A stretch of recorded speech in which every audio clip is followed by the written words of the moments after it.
जिस आम को सबसे मीठे होने का गौरव प्राप्त है वह आम लंगड़ा कैसे हो गया? काशी नरेश भी रहे कायल और कैसे पड़ा इस आम का नाम लंगड़ा? नमस्कार, मैं हूं नाजिश कुरैशी। आप सभी का स्वागत है ई इंडिया न्यूज़ पर।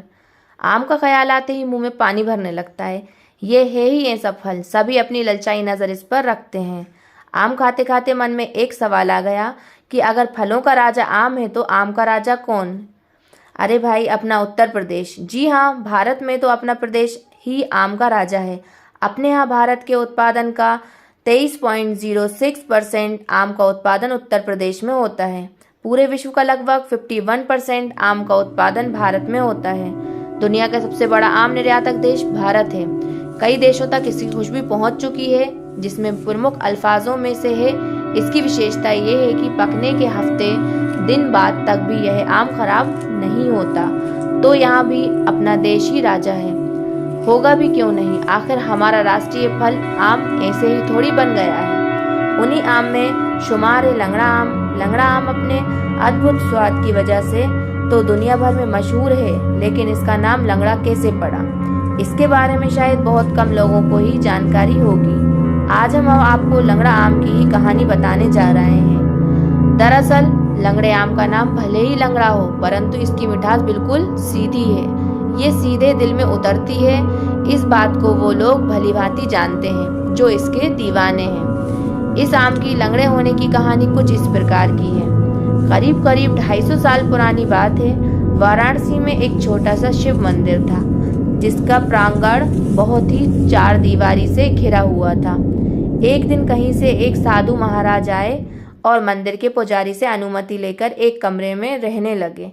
साधु अपने साथ 2 आम के पौधे लेकर आए थे। वे उन पौधों को वहीं प्रांगण में ही बो दिए। रोज सुबह उठते और पानी देते रहते। साधु महाराज बड़े ही सेवा भाव से पौधों की देखभाल की। ऐसे ही 4 साल बीत गए, जो मंजरियां आ गईं। फिर साधु महाराज पुजारी से बोले कि अब मेरा काम खत्म हो गया, तुम इस पेड़ की अच्छे से देखरेख करना और जब फल आए तो काटकर भगवान भोलेनाथ को भोग लगाना, फिर भक्तों में प्रसाद वितरण कर देना। कुछ समय पश्चात पौधे पूरे वृक्ष बन गए। हर साल उनमें काफी फल लगने लगे। पुजारी ने वैसा ही किया जैसा कि साधु ने कहा था। जिन लोगों ने उस आम को प्रसाद के रूप में खाया, वे लोग उस आम के स्वाद के दीवाने हो गए। लोगों ने बार बार पुजारी से पूरा आम देने की याचना की ताकि उसकी गुठली लाकर वे उसका पौधा बना सके, परंतु पुजारी ने ऐसा करने से साफ इनकार कर दिया। इस आम की चर्चा काशी नरेश के कानों तक पहुंची और वह एक दिन स्वयं वृक्षों को देखने रामनगर में मंदिर में आ पहुंचे। तब पुजारी ने भगवान को भोग लगाया हुआ था, उसी पेड़ का आम प्रसाद स्वरूप उन्हें दिया। काशी नरेश ने जब भगवान का प्रसाद ग्रहण किया तब वह भी उस आम के कायल हो गए।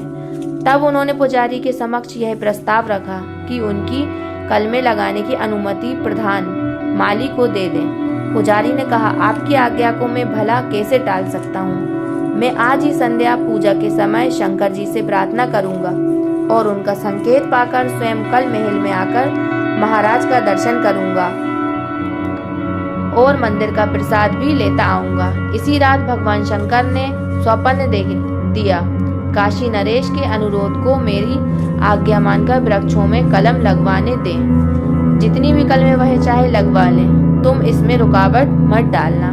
वे काशीराज हैं और एक प्रकार से इस नगर में हमारे प्रतिनिधि स्वरूप हैं। दूसरे दिन प्रातःकाल की पूजा समाप्त कर प्रसाद रूप आम के टोकरे लेकर पुजारी काशी नरेश के पास पहुंचा। राजा ने प्रसाद को तत्काल ग्रहण किया और काशी नरेश के प्रधान माली ने जाकर आम के वृक्षों में कई कलमें लगाईं, जिनमें वर्षा काल के बाद काफी जड़ें निकली हुई पाई गईं। कलमों को काटकर महाराज के पास लाया गया और उनके आदेश पर उनके महल के परिसर में रोप दिया गया। कुछ ही वर्षों में वे वृक्ष बनकर फल देने लगे। कलम द्वारा अनेक वृक्ष पैदा किए गए। महल के बाहर उनका एक छोटा सा बाग बनवा दिया गया।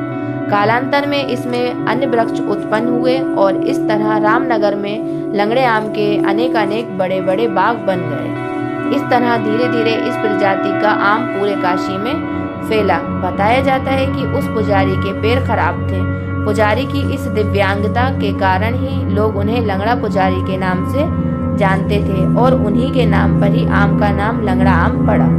वहीं दूसरी ओर जिला उद्यान अधिकारी संदीप गुप्ता ने बताया है कि वर्तमान समय लगभग 800 हेक्टेयर भूमि में लंगड़े आम का उत्पादन हो रहा है। पहली बार वर्ष 2020 में विदेश गया लंगड़ा आम एपीडा के सहायक महाप्रबंधक CB सिंह बताते हैं कि पहली बार मई 2020 में बनारसी लंगड़ा आम को दुबई और लंदन भेजा गया था।